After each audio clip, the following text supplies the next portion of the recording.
Good afternoon, everyone. Thank you so much for joining.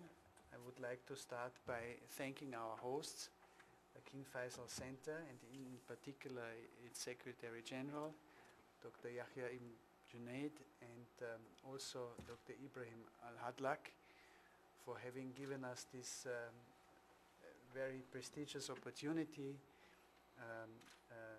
to present a lecture on a subject that is very dear to us, Joseph von Hammer-Purgstall, the founder of Oriental Studies in Austria.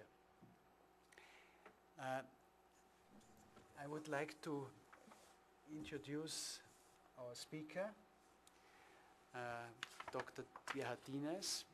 I would like to thank him for having come from all the way from Austria, from Gratz in Styria, where he's also born.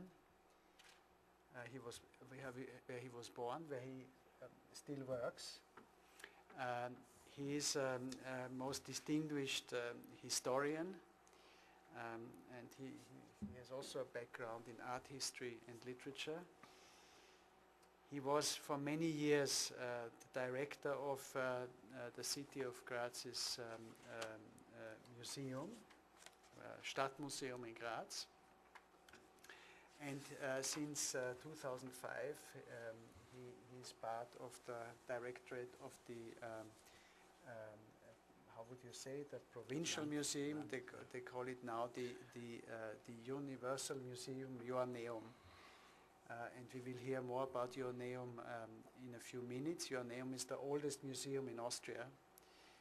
It's just got 200 years old, and it has also one of the largest collections in Austria. So Dr. Dienes is there now responsible not only for exhibitions in Austria, but also for exhibitions abroad. He has in his capacity as curator set up about 80 exhibitions in Austria and worldwide. And his capacity as a scholar of history, he has published about 150 works on history of mentalities, and the history particularly of the Alps Adriatic region. With this very short introduction, I would like to thank you all again and give the floor to Dr. Gerhard Dienes. Thank you so much. It's a very big honor for me to be here in this wonderful institution. I was deeply impressed yesterday when you showed us some of the departments of King Faisal Center, and I also was impressed of the wonderful exhibition rooms you have here.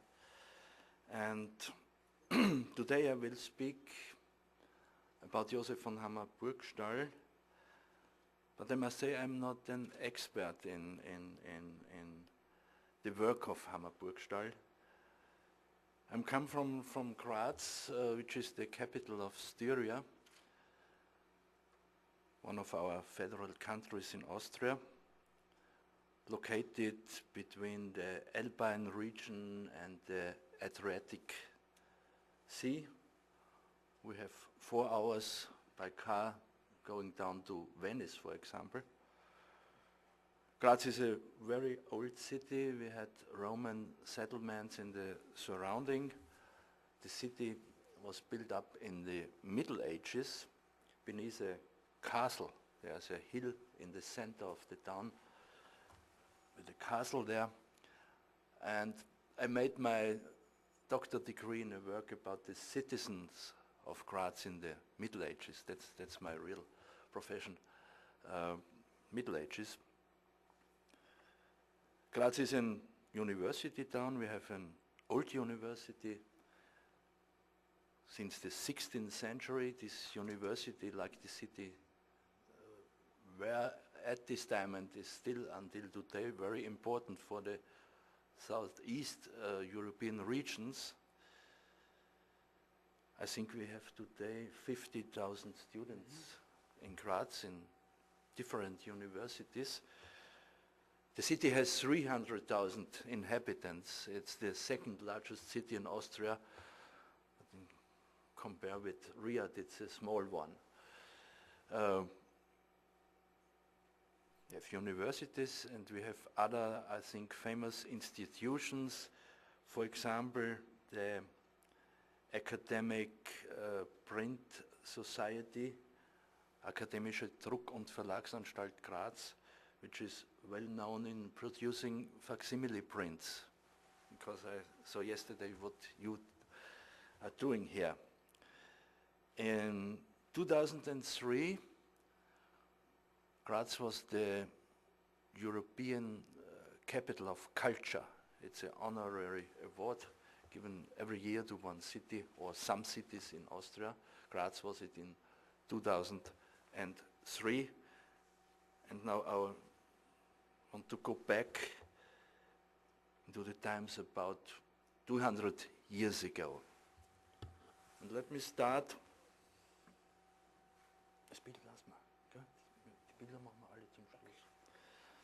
Let me start with a man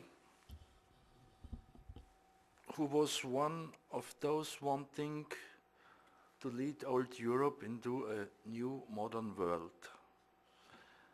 The Duchy of Styria, with its capital Graz, became the experimental platform where he was able to test his convictions, many of which were based on natural laws, and see his innovative ideas take shape. This man was one of the most popular of the Habsburg family and still is today. Archduke John of Austria, Erzherzog Johann von Österreich. He was born 1782 at the Palazzo Pitti in Florence. His father was the Grand Duke of Tuscany, who as Leopold II would later rule the Holy Roman Empire for 2 years. John Johann embarked, like all archdukes from the House of Austria, traditionally did, on a military career, which, although rather unsuccessful, nevertheless proved to be an advantage in the end. The young Habsburg wasn't suited to the military profession. Instead, he was impassioned by the desire for knowledge and an urge to explore. He said, "Man is in this world to study, to educate himself and make himself useful." John was open to the course of developments. Emperor Francis, the respectable, straight-laced autocrat who was skeptical of any reforms, made sure that his brother John's restless spirit was restricted to what the state regarded as harmless interests. And in this respect, John's achievements were invaluable because he managed to enhance the structures of the Habsburg Empire in the field of economy and science, technology and culture. John lived not only in a time of ideological and social rifts, but also in the so-called industrial age, which originated in England. The criteria and innovations born by the so-called Industrial Revolution transformed people from peasants into operators of machines which were driven by lifeless energy. Symbolized by the steam engine, the Industrial Revolution changed the world, or parts of the world, radically. John was mainly interested in discovering England's technical innovations himself in order to put them into practice in our country, in Styria. Back home, he began to reform the mining sector, supporting and modernizing commerce and industry in a technically backward country. Soon the first factories were built and industrial and commercial exhibitions were staged. Despite tightest bureaucratic control, the Chamber of Commerce was established to cater to the interests of civilian entrepreneurs. In 1850, the Gratz Chamber of Trade and Commerce held its first meeting, and Archduke John was elected its first president. John had understood the significance of commerce, hence that of Trieste, Imperial Austria's largest port. Trieste belongs today to Italy. Trieste was not only to be utilized for the purposes of Austrian foreign commerce, but also for European and overseas trade. As a result, the Austrian Lloyd was established as an insurance and shipping company on similar lines to Lloyd's of London. The Lloyd Austriaco, österreichische Lloyd, was to become the greatest shipping company in the Mediterranean region and played an important role for the relations between Middle Europe and the Orient, especially the region of the Red Sea. The Archduke, who had become a legend in his own lifetime, died in Graz in 1859. Now to another person, which is in the context with Hammer-Purgstall important, Brockesch-Osten. Since many years, Archduke John maintained close friendship to Anton Brockesch-Osten. Brockesch-Osten was also a friend of the son of Emperor Napoleon, because we saw yesterday the description of Egypt here. Brockesch-Osten is certainly one of the most remarkable figures in the history of relations between Europe and the Near East in the 19th century. Being a passionate advocate and mediator of Eastern Mediterranean culture, he frequently criticized European politics and Western widespread belief that the culture of the Occident was superior to that of the Orient. The Oriental question, for example, all problems resulting from the expulsion of the Ottoman Empire from the territories it had conquered in Europe, Africa and Asia, was one of the core issues which the European powers were confronted during the 19th century. Based on his vast knowledge of history and culture of the Orient, Brockesch-Osten, like no other contemporary, was endowed with the necessary qualities to bridge the gap between Orient and Occident, which could have brought about an understanding between both worlds. Brockesch, who was born on December 10, 1795 in Graz, first pursued a military career and took part in the Napoleonic Wars of Liberation between 1813 and 1815. However, in the early 1820s, he was transferred to Trieste, where the sight of the sea, his love of Greek history, poetry and art, and fascination for Lord Byron aroused the longing to visit the Eastern Mediterranean area. In 1827, after many adventurous missions, he was promoted in Smyrna to Major and Chief of the General Staff of the Austrian Imperial Eastern Mediterranean Flotilla.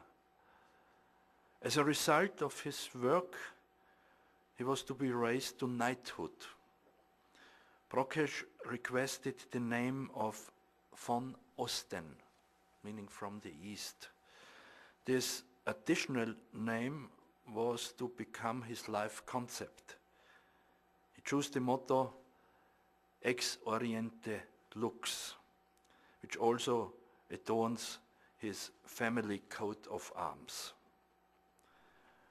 During his 40 years diplomatic career, which began in the 1830s, he was appointed to some of the most influential external offices available within the diplomatic service of the former Austrian Empire.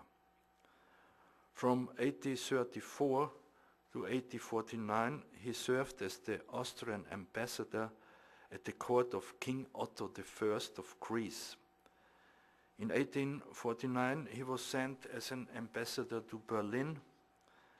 Then in 1855, Brockesch-Osten was appointed Inter-Nuncio to Constantinople. He died on October 26, 1876 in Vienna and was buried 2 days later at St. Leonhard's Cemetery in Gratz. His mausoleum is in an Oriental style designed by the Danish architect Theophil Hansen, who built the House of Parliament in Vienna. Brockesch-Osten wasn't only a diplomat and a soldier, but a man of varied interests and talents.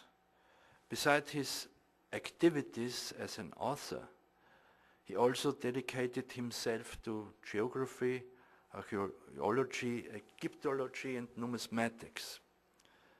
And so Brockesch-Osten became very important for building up the numismatic collection of the museum I'm working for. Our museum today houses more than 4,500,000 objects, ranging from prehistory to contemporary art, from mineralogy to zoology. It's called Universal Museum, and this Universal Museum Joanneum wasn't only home for various collections, it was endowed with a number of academic chairs where famous scientists conducted research and teaching. The geologist Friedrich Moos, for example, was very important, and whose scale of mineral hardness is still used for defining minerals today. The Joanneum not only boasts its own botanic garden and very soon a coin cabinet and a collection of antiquities, but also a department of cultural history, and last but not least a library, today the Landesbibliothek, Steiermärkische Landesbibliothek, with more than 700,000 volumes. Archduke John, who gave the name to our museum, was close touch with the best scientists of his time, also with Joseph von Hammer-Purgstall.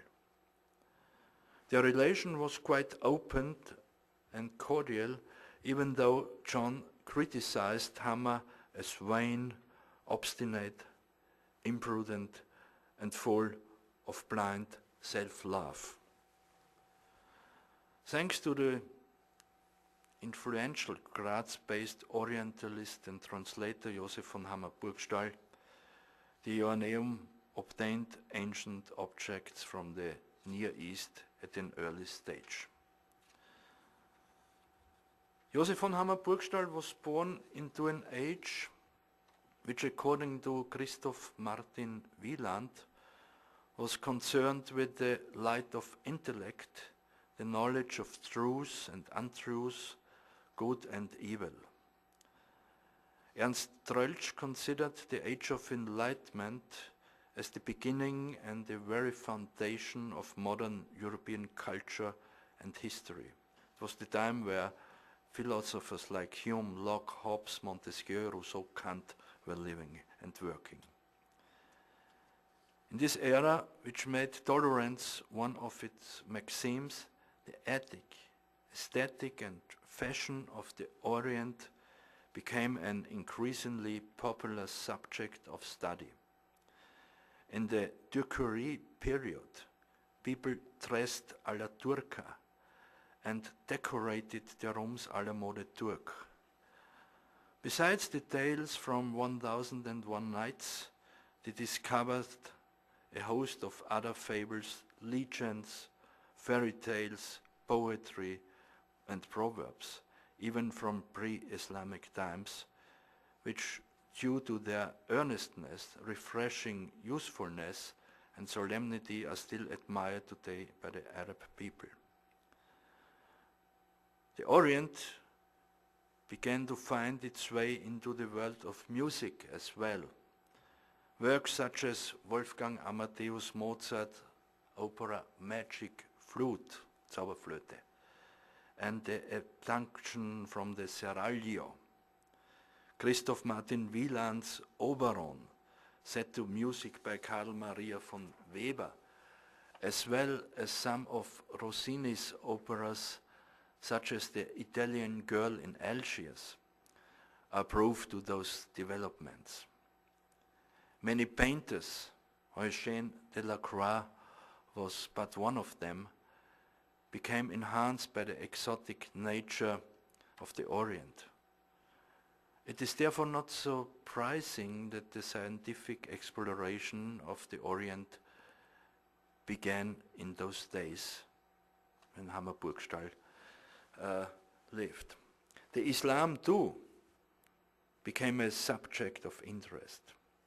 In his book Vie de Mahomet, Henri de Boulainvilliers maintains that the Prophet had been a great, wise and honorable lawgiver and founder of an enlightened religion which had merely been distorted by jurists and theologians.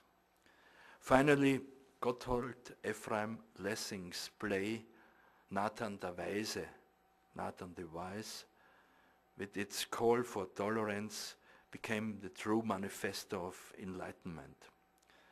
Significantly, Lessing writes his story against the backdrop of the Muslim Orient of Saladin's day and the medieval Crusades.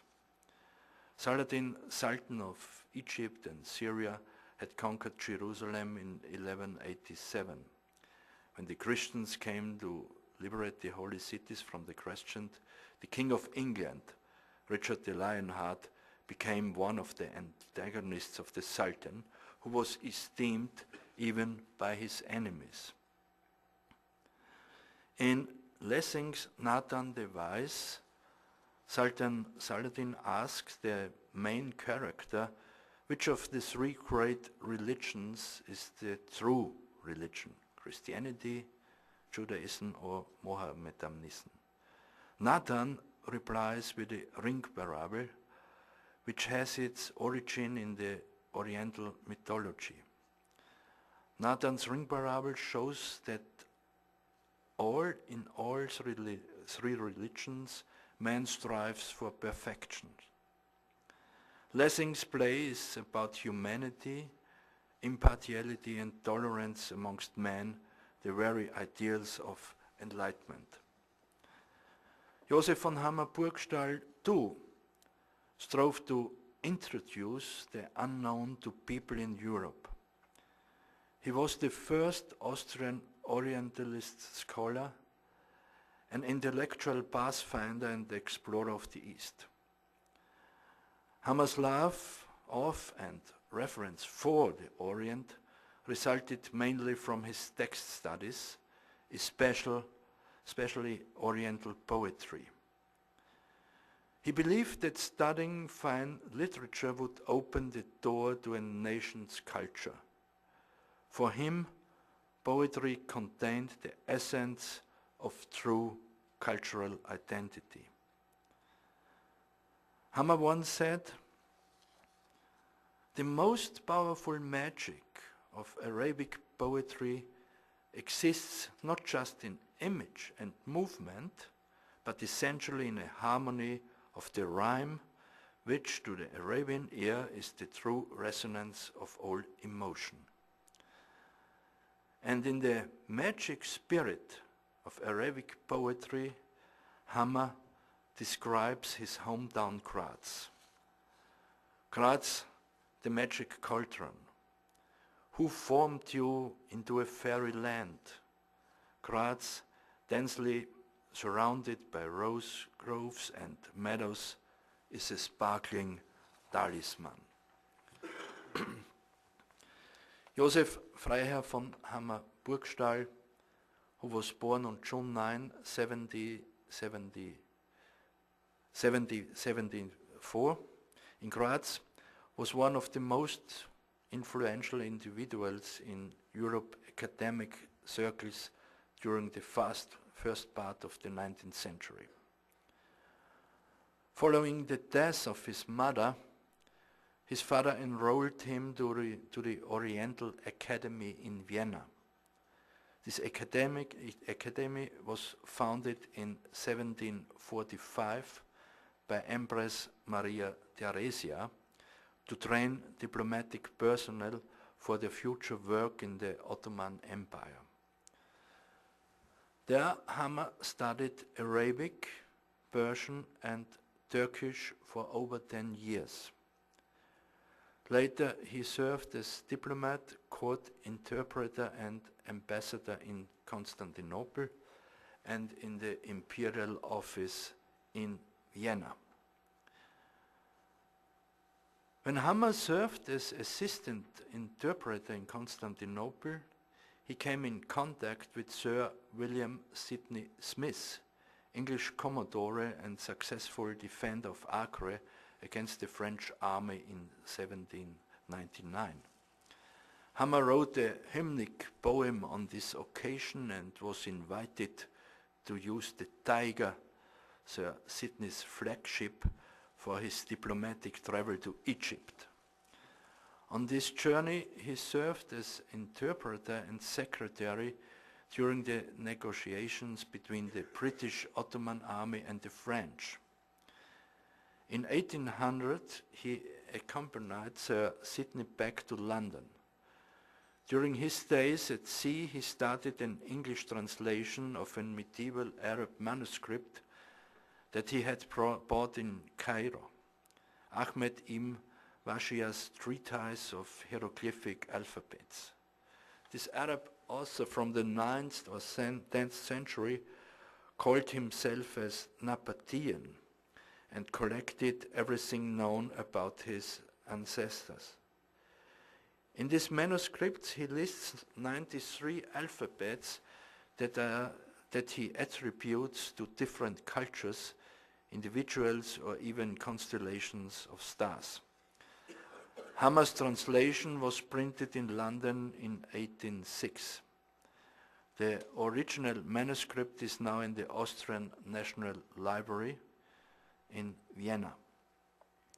Hammer writes in his preface, "The original of this translation was found at Cairo, where it had escaped by the researches of the French savants, who, though successful in collecting many valuable Oriental books and manuscripts, failed in their endeavors to produce a satisfactory explanation of the hieroglyphs." Hammer didn't do so either. The treatise by Ibn Washia was fanciful and learned, but in no way historically correct. As we all know, it was again a French savant, Jean-François Champollion, who deciphered the Egyptian hieroglyphs. As a diplomat and court official, Hammer favored British political worldviews, which caused a serious dispute between him and his superior Count Chancellor Metternich over Oriental politics and the future role of the Ottoman Empire. Metternich believed in the dynamic reforms of the Ottoman Empire, whereas Hammer held the British opinion that the time for the sick man at the Bosporus had run out. This dispute ended Hammer's diplomatic career. But at the same time, it opened the door for his academic activities, which resulted in over 700 publications, 69 of which were books with one or more volumes. As a scholar, Hammer introduced Oriental studies as an academic field in Austria. He edited the journal Fundgruben des Orients, Treasure Troves of the Orient. 6 volumes were published between 1809 and 1818, and wrote historical works such as the famous 10-volume History of the Ottoman Empire, Geschichte des Osmanischen Reichs between 1827 and 1833, and über die innere Länderverwaltung unter dem Kalifate, on the internal administration of the Caliphate, 1835. He translated literary works from Turkish, Persian and Arabic into German, English and French, including the tales from Alf Layla 1001 Nights and the Divan written by the Persian poet Hafez. This collections of poems is particularly inspired Johann Wolfgang von Goethes West-Eastern Divan.